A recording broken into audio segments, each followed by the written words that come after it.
morning. So this is part 11 of my Women Who Run with the Wolves series by Dr. Clarissa Pinkola Estes.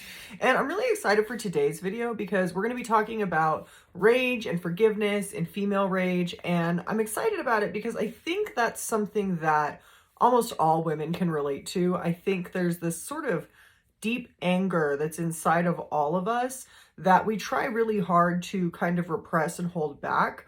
But I still think it is a part of all of us, whether we like to admit it or not. So in this chapter, the author is talking about female rage, and she even says that it's something that exists within all women.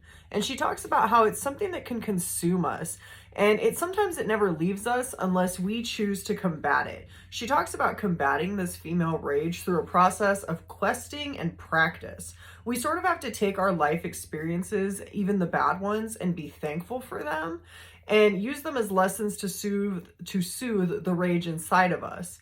And on one hand, I do think when it comes to things that were terrible happening to us, I think it's hard to find ourselves being thankful for these horrible things. But I do think that we can somehow learn something through these horrible things, even though it might not necessarily be forgiveness. I think that we can still end up learning things about ourselves through our terrible experiences.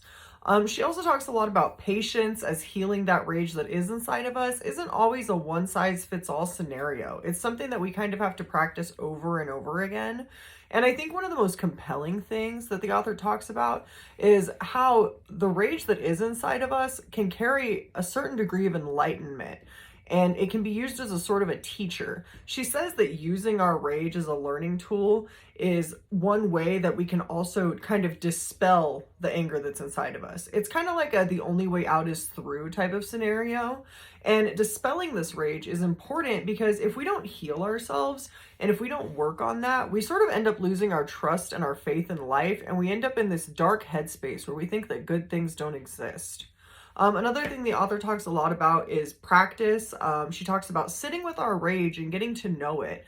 And by practicing this certain type of reflection, we can kind of start to heal from it. Because as much as we want to burn everything down after the fire's put out, we still have to pick up the pieces of whatever's left. And she talks about us needing to have something to show for our rage, because only just pure anger, we only hurt ourselves through that. So by constantly practicing to sit with ourselves and our emotions, we end up finding ways to control that kind of fire that is inside of us. The whole point is to never not be angry, because that's unrealistic. That anger is an emotion and we're going to feel it. But it's to have a certain control of the fire. The idea is to have this fire that we can cook with and do something with versus a fire that burns everything down.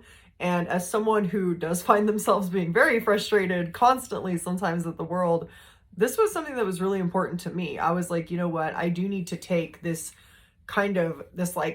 energy that's inside of me, and I do need to put it into something good, whether it be my art or my writing or my other creative things that I do.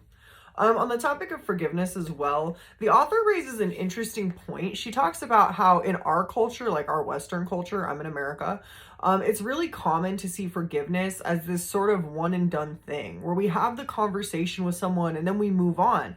But she argues that forgiveness doesn't really work like that. She says it's much more realistic to see ourselves as kind of partially forgiving.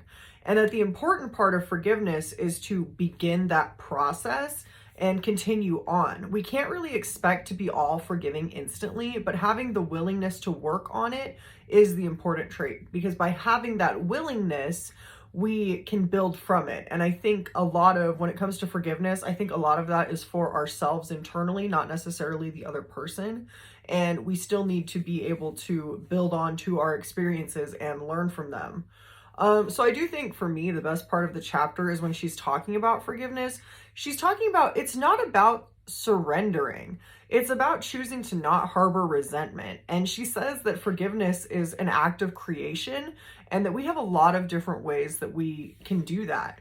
So all in all, I actually really liked that chapter because I think she took a more realistic approach at forgiveness. I think a lot of times people say, oh, just forgive and forget or forgive and move on.